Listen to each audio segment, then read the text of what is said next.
Friends, international level पर बहुत सारे प्रॉब्लम्स हैं, बहुत सारे स्कीम्स हैं, बहुत सारे फ्यूचर प्लानिंग हैं, बहुत सारे वेलफेयर वर्क्स हैं और इस सब के लिए इंटरनेशनल स्तर पर ऑर्गेनाइजेशन बना है, ग्रुप्स बने हैं। ग्रुप्स जिन देशों का एक तरह का मोटिव होता है, जो सेम प्रॉब्लम से जूझ रहे होते हैं, उन जिनका सेम स्कीम होता है, जो फ्यूचर प्लानिंग में सेम तरह की सोच रखते हैं, उनका एक तरह से एक ग्रुप बनता है, एक ऑर्गेनाइजेशन बनता है। मैं आज इसी तरह के एक ग्रुप की चर्चा आपसे करूंगा। दोस्तों, आज जिस ग्रुप की चर्चा मैं आपसे करने वाला हूं, उसका नाम है G7। मैं आज आपको इस वीडियो के माध्यम से बताऊंगा कि G7 क्या है, ये इसकी निर्माण की आवश्यकता क्यों पड़ी, इसके क्या क्या कार्य हैं, ये कितना प्रभावी है, ये भविष्य के लिए कितनी क्या क्या इसकी योजनाएं हैं। इन सब बात पर मैं आपसे आज चर्चा करने वाला हूं। यानी आज पूरा G7 मैं आपके बीच इस वीडियो के माध्यम से रखने वाला हूं, G7 से रिलेटेड सारा इन्फॉर्मेशन।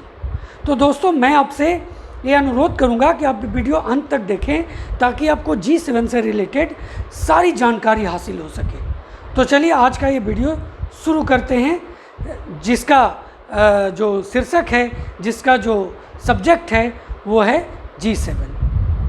फ्रेंड्स, मैंने शीर्षक इसका रखा है कि G7 समूह क्या है और यह क्या करता है। इसमें और बहुत सी चीज़ें मैंने इंक्लूड की है, लेकिन हम लोग शुरुआत यहीं से करते हैं। सबसे पहले बात करेंगे कि G7 क्या है।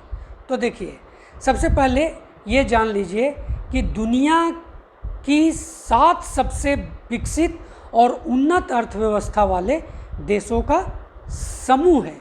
कथित विकसित, जिन्हें विकसित कहा जाता है, और उन्नत अर्थव्यवस्था यानी जिनका इकोनॉमी बिल्कुल डेवलप्ड है ना, इन देशों का यह एक ग्रुप है। उसके बाद इसमें कौन कौन से देश आते हैं, ये बहुत जानना ज़रूरी है। तो देखिए दोस्तों, यहाँ पर कनाडा है, फ्रांस है, जर्मनी है, इटली, जापान, ब्रिटेन और अमेरिका। ये 7 देश ये G7 के सदस्य हैं।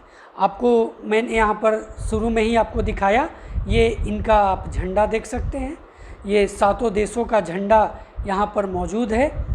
तो दोस्तों, अगला पॉइंट में चलते हैं। इसे ग्रुप ऑफ 7 कहते हैं, यानी 7 देशों का समूह है, इसलिए इसे ग्रुप ऑफ 7 कहते हैं। यह समूह खुद को कम्युनिटी ऑफ वैल्यूज़ यानी मूल्यों का आदर करने वाला समूह मानता है। यानी ये जो है ना, वो अपने आप को बेहतर घोषित करते हैं कि हम लोग जो हैं वो सिद्धांत पर चलने वाले देश हैं। उसके बाद स्वतंत्रता और मानवाधिकारों की सुरक्षा, लोकतंत्र और कानून का शासन और समृद्धि, डेवलपमेंट और सतत विकास इसके प्रमुख सिद्धांत हैं। इन जब ये ग्रुप बना तो इन सब बातों को रखा गया कि इस पर ही ये हमारा सिद्धांत होगा और इससे हम बिल्कुल नहीं हटेंगे। ये है G7 का सिद्धांत। उसके बाद मैं आपको बताने वाला हूँ कि G7 की ज़रूरत क्यों पड़ी। दोस्तों, 70 के दशक में दुनिया के कई देशों में आर्थिक संकट गहराया। 2 बड़े संकट थे, तेल संकट और फिक्स्ड करेंसी एक्सचेंज रेट्स के सिस्टम का ब्रेकडाउन। ये दोनों की स्थिति बहुत दयनीय हो गई थी, जिसके कारण दुनिया के कई देशों में आर्थिक संकट गहराया था। और 1975 में G6, दोस्तों G7 जिसे कहा जा रहा है उसे पहले G6 कहा जाता था। इसके बारे में मैं आगे बताने वाला हूँ। देखिए क्यों इसको G6 कहा जाता था और क्यों इसका नाम G7 पड़ा और क्यों इसका नाम G8 भी पड़ा, ये भी मैं आपको बताऊंगा। तो ध्यान से इस वीडियो को अंत तक देखिए। देखिए 1975 में G6 की पहली बैठक आयोजित की गई, जिसमें इन आर्थिक समस्याओं के संभावित समाधानों पर विचार किया गया। तो ये पहली बैठक इसकी हुई थी 1975 में। उस समय इसका नाम G6 था कि ये कारण था कि उस समय सिर्फ 6 देश सम्मिलित थे। देखिए सदस्य देशों ने अंतर्राष्ट्रीय आर्थिक नीति पर समझौता किया और वैश्विक आर्थिक मंदी से निपटने के समाधान निकाले गए। उस बैठक में ये बताया गया कि किस तरह से इस संकट से उबारा जा सकता है वर्ल्ड को। तो इस तरह से ये जो आपको मैंने जितना भी पॉइंट दिखाया, ये सभी G7 की ज़रूरत थी, जिसके उस समय की नीड्स थी, जिसके कारण G7 की ज़रूरत पड़ी और इसका फॉर्मेशन हुआ। किसी भी संगठन का सबसे महत्वपूर्ण चीज़ ये होता है कि उसके कार्य क्या है। एक तो हम लोगों ने देख लिया कि इसकी G7 बनने की आवश्यकता क्यों पड़ी। अब इसके कार्य पर ध्यान देना बहुत आवश्यक है। इसमें मैं पॉइंट वाइज आपको बताऊंगा। तो देखिए, इसमें सबसे पहले मैं आपको ये बता दूं कि शुरुआत में यह 6 देशों का समूह था, अभी इस पर भी चर्चा की है। 1975 में पहली बैठक हुई, ये भी मैंने आपको बताया। उसके बाद ये भी बताया कि वैश्विक आर्थिक संकट था 70 के दशक में, उसके समाधान और विचार के लिए इसका गठन किया गया। देखिए क्या होता है कि अगले साल, इसके स्थापना के अगले साल कनाडा इस समूह में शामिल हो गया और इस तरह से ये G6 से G7 में कन्वर्ट हो गया। क्या होता है G7?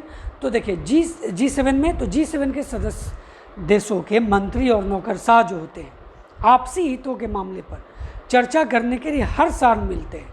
मैंने वीडियो के शुरू में ही बताया कि सेम मोटिव होता है, सेम तरह के प्रॉब्लम्स होते हैं और सेम तरह के हित होते हैं जिस पर ये चर्चा करते हैं। कोई भी ग्रुप हो, चाहे G7 हो, G4 हो और या फिर G20 हो, सभी इसी तरह की चीज़ें हैं। देखिए, सभी सदस्य देश बारी बारी से इस समूह की अध्यक्षता करते हैं और 2 दिवसीय वार्षिक शिखर सम्मेलन की ये मेजबानी भी करते हैं, होस्ट भी होते हैं इसके। उसके बाद देखिए, इसका जो नेक्स्ट पॉइंट है, यह प्रक्रिया एक चक्र में चलती है, यानी ये एक चक्र की तरह होता है जिसमें ऊर्जा नीति, जलवायु परिवर्तन, HIV एड्स और वैश्विक सुरक्षा, इन सब जो मुद्दे हैं इन सभी विषयों पर चर्चा होती रहती है। शिखर सम्मेलन के अंत में एक सूचना जारी की जाती है जिसमें सहमति वाले बिंदुओं पर जिक्र होता है। उस पर फिर चर्चा होती है जिस बिंदु पर सहमति होती है, क्योंकि बहुत सारे बिंदु आते हैं सभी देशों से, लेकिन जिस पर सभी का सहमति बनता है उन बिंदुओं को अलग किया जाता है और फिर उस पर चर्चा की जाती है। दोस्तों, सम्मेलन में भाग लेने वाले लोगों में G7 देशों के कौन कौन होते हैं? तो राष्ट्र प्रमुख होते हैं, यूरोपीय कमीशन होते हैं और यूरोपीय काउंसिल के अध्यक्ष शामिल होते हैं। शिखर सम्मेलन में अन्य देशों के और अंतर्राष्ट्रीय संगठनों के प्रतिनिधियों को भी भाग लेने के लिए आमंत्रित किया जाता है, ताकि जिस तरह का मोटिव होता है उस तरह के ऑर्गेनाइजेशन को बुलाया जाता है और उनका राय पूछा जाता है, उनसे जानकारी ली जाती है, उनसे इसके लिए समाधान के बारे में इससे विचार किया जाता है। दोस्तों, हर साल शिखर सम्मेलन के खिलाफ बड़े स्तर पर विरोध प्रदर्शन भी होते रहते हैं। पर्यावरण कार्यकर्ताओं से लेकर पूंजीवाद के खिलाफ आवाज़ उठाने वाले संगठन भी इस विरोध प्रदर्शन में शामिल होते हैं। प्रदर्शनकारियों का आयोजन स्थल से दूर रखने के लिए बड़ी संख्या में सुरक्षा बल की भी तैनाती की जाती है, ताकि किसी तरह का ये आपका जो सम्मेलन है उसमें किसी तरह की समस्या ना हो। एक बात क्या आती है कि चाइना ऐसा विकसित जो कंट्री है वो इस संगठन का हिस्सा क्यों नहीं है? तो देखिए, चाइना दुनिया की दूसरी सबसे बड़ी अर्थव्यवस्था है, लेकिन इस समूह का हिस्सा नहीं है, क्योंकि यहाँ दुनिया की सबसे बड़ी आबादी रहती है। आप जानते हैं वर्ल्ड में नंबर 1 है आबादी के मामले में, और प्रति व्यक्ति जो आय हो जाता है उतना आबादी होने से वो जो प्रति व्यक्ति आय संपत्ति जो होती है वो G7 समूह देशों के मुकाबले बहुत कम होता है, और इनके मुकाबले जिनका कम होता है वो ऐसे देशों को शामिल नहीं करते। ठीक है, इसलिए क्योंकि वे इसे विकसित अर्थव्यवस्था या उन्नत अर्थव्यवस्था नहीं मानते। ठीक है, तो इस कारण से जो चाइना है वो इस संगठन का हिस्सा नहीं है। मैंने आपको बताया था कि इसे G8 भी कहा जाता था, तो वो जान लीजिए कि इसलिए क्योंकि रसिया भी कभी शामिल हुआ था। साल 1998 में इस समूह में रसिया भी शामिल हुआ था, तब यह संगठन G7 से G8 बन गया था। लेकिन 2014 में यूक्रेन से क्रीमिया हड़प लिया था ये रूस, और इसके कारण समूह से इसे निलंबित कर दिया गया।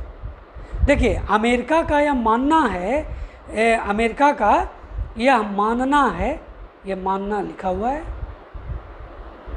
मानना है कि रसिया को समूह में फिर से शामिल किया जाना चाहिए, क्योंकि वार्ता की मेज पर हमारे साथ रसिया होना चाहिए, क्योंकि रसिया भी एक डेवलप्ड कंट्री है, एक उन्नत अर्थव्यवस्था है। तो इसलिए अमेरिका इसकी मांग हमेशा करता है। देखिए, अब ये प्रश्न उठता है कि ये कितना प्रभावी है। अब G7 में 7 विकसित राष्ट्र हैं, उन्नत अर्थव्यवस्था वाले कंट्रीज़ हैं, तो उनका प्रभाव भी तो होना चाहिए कि बहुत अधिक होना चाहिए। तो ये किस तरह का है, इसके बारे में चर्चा करते हैं। तो देखिए, इसकी आलोचना होती है कि यह कभी भी प्रभावी संगठन नहीं रहा है। अब इसके पीछे भी कारण है। देखिए, यह लेकिन क्या है कि प्रभावी नहीं रहा है, लेकिन यह सफलता का दावा करता है। टीबी और मलेरिया से लड़ने के लिए वैश्विक फंड की ये कहता है कि हमने व्यवस्था किया है, जिससे पूरा वर्ल्ड जो है वो इससे लाभ उठाता है। इसका दावा है कि 2002 के बाद से 2002 के बाद से अब तक करोड़ों लोगों की जान बचाने में ये सफल हुआ है। इसका दावा है कि 2016 के पेरिस जलवायु समझौता बहुत नामी समझौता है, इसको लागू करने के पीछे G7 का बहुत बड़ा योगदान है। तो इस तरह का दावा है, लेकिन लोग कहते हैं, बहुत सारी बातें होती हैं कि ये सिर्फ अपने फ़ायदे के लिए, इसमें देश जो सम्मिलित हैं वो सिर्फ अपने फ़ायदे की बात करते हैं, बहुत तरह की बातें होती हैं, इसीलिए इसकी आलोचना भी होती है। देखिए, सबसे बड़ी बात कि कोई भी संगठन बनता है, कोई भी समूह बनता है, तो उसके सामने चुनौतियां होती हैं। तो लाजमी है कि G7 के सामने भी चुनौतियां हैं। तो देखिए, अक्सर इसके समूह देशों के बीच कई असहमतियां भी हैं, क्योंकि जहां हित टकराते हैं वहां असहमति पैदा होती है। देखिए, अमेरिका का क्या कहना है। अमेरिका आयात शुल्क पर असहमति जता चुका है। उसका कहना है कि दूसरे देश अमेरिका पर भारी आयात शुल्क लगा रहे हैं, और क्योंकि वो इसे ज़्यादा उन्नत अर्थव्यवस्था समझते हैं और इससे ज़्यादा मुनाफा कमाना चाहते हैं, इसलिए ये ज़्यादा जो है ना वो क्या आयात शुल्क लगाते हैं। पर्यावरण के मुद्दे पर भी अमेरिका का अन्य देशों के साथ मतभेद रहा है। समूह की आलोचना इस बात से भी की जाती है, अभी मैंने आलोचना की बात की थी, तो इस बात से भी की जाती है कि इसमें मौजूदा वैश्विक राजनीति और आर्थिक मुद्दे पर बात नहीं होती।